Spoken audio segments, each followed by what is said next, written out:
My name is Tim Donaghy. I'm the former NBA basketball referee that was involved in the gambling scandal in 2007, to where I used information that I obtained from other referees in the league office based on relationships that existed between referees and owners, referees and coaches, and referees and players, and used that information knowing what was going to happen in an NBA game, and used that information to pass along to people associated with organized crime for a monetary gain.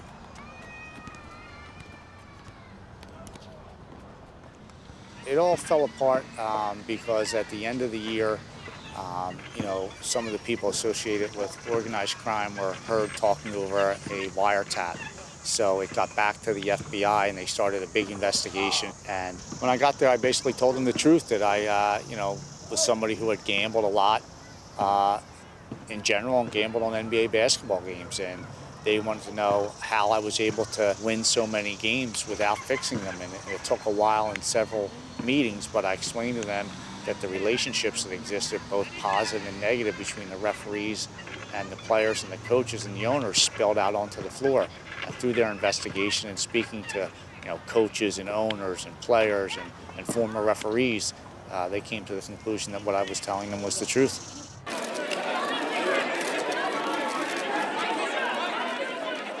I think we have here a rogue, isolated criminal. The NBA reacted by basically saying that I was just one bad apple in the bunch, and trying to throw me under the bus. But what happened was they did a huge investigation, and the FBI came out and supported me 100% and said that everything that I said was truthful, and that the NBA had a lot of problems that they needed to clean up. NBA arenas are basically packed with 20,000 people. It's like a Broadway show when you have beautiful cheerleaders, you have the greatest athletes in the world running up and down the court doing things that most people could only dream of. So it's packed with excitement, and people love to be a part of it.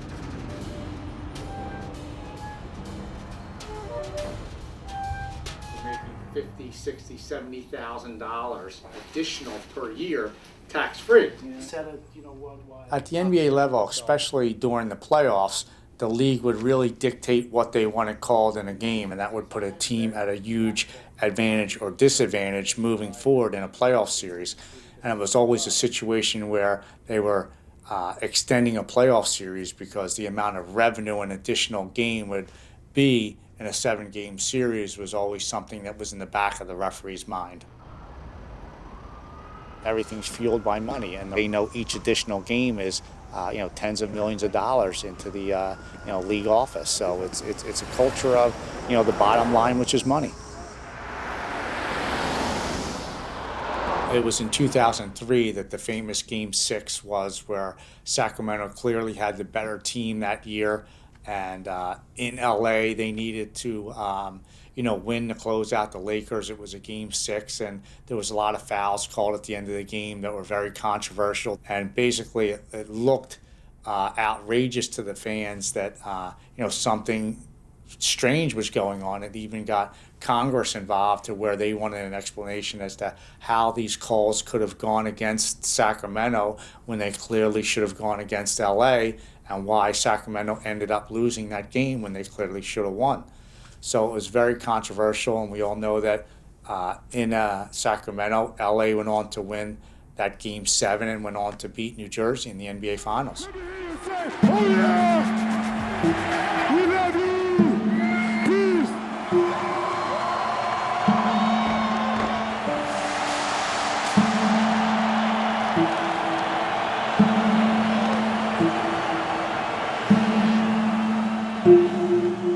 It was just a commonly known practice that the stars ran the league in the NBA. The stars sold the shoes and the jerseys, and the bigger market team is what got the NBA global attention and better ratings. So we all knew that we needed to give them an advantage in some way, shape, or form, and that's what a lot of the veteran referees did, and that's what a lot of the veteran referees passed along to the younger referees.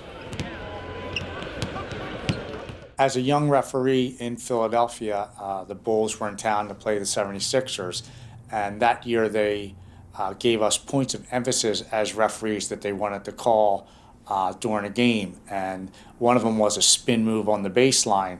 And I'll never forget, I was the referee on the play that was responsible to call that if it took place. And Michael Jordan did it, went up and had a monstrous dunk, and I waved it off and I called the travel. And right after I made that call, there was a timeout. Jordan rushed up to me. Phil Jackson came at me. 20,000 people in the stadium booed me, even though it was an away game for the Chicago Bulls. And Jordan said, what are you calling that for? And I said, you got the same training tape we got. That's the move that they want called to travel. And both Phil Jackson and Michael Jordan said to me, they may want that call to travel, but they certainly don't want it called on me. And Phil Jackson pointed to him and said, they don't want that called on him. And it was something that really stuck in my mind because it bothered me that 20,000 people were booing at me.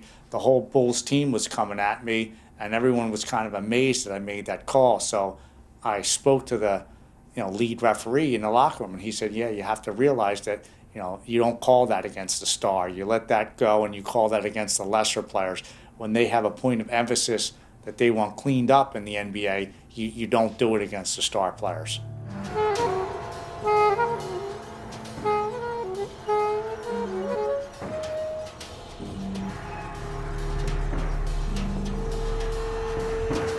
When Phoenix played the Lakers in the playoffs, and Phoenix was a very good team and given the Lakers a very good run for their money, Raja Bell was known as the Kobe stopper, and that's what he would call himself.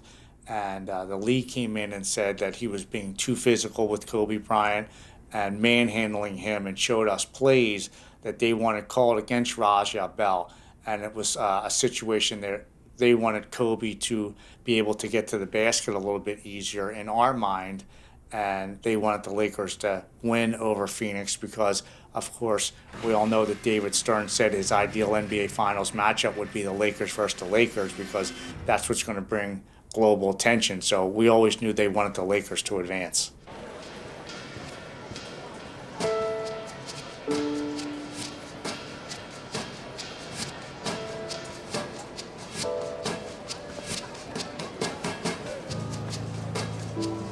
I think when you talk about gambling in the NBA with the referees or even the players, obviously the referees like to go to the casinos. We like to gamble, even on the NBA floor with betting on who would call the first foul of an NBA game. Basically, when you were refereeing an NBA game with two of your good friends, that you would bet $20 because that's what the tip was for the ball boy. So we would say, whoever called the first foul of the game had to put up the $20 tip for the other two guys. So we'd go out on the floor and we'd be running up and down the court, and we'd be letting fouls go because nobody wanted to call the first foul in a game because then you were responsible to pay that ball boy. So we'd have bodies flying all over the place, and nobody would be wanting to blow the whistle 2-3 minutes into a game, which is unheard of a foul not being called because of a $20 bet in the locker room. The supervisor of officials at the time came in the locker room at halftime and basically said, what the hell happened at the beginning of the game? None of you guys were blowing the whistle. I didn't want to blow the whistle. They didn't blow the whistle either because we had a bet, $20. And he just said, well, I don't want to know anything about that, and walked out. But nothing was ever done about it. So the league office knew that it had taken place at times.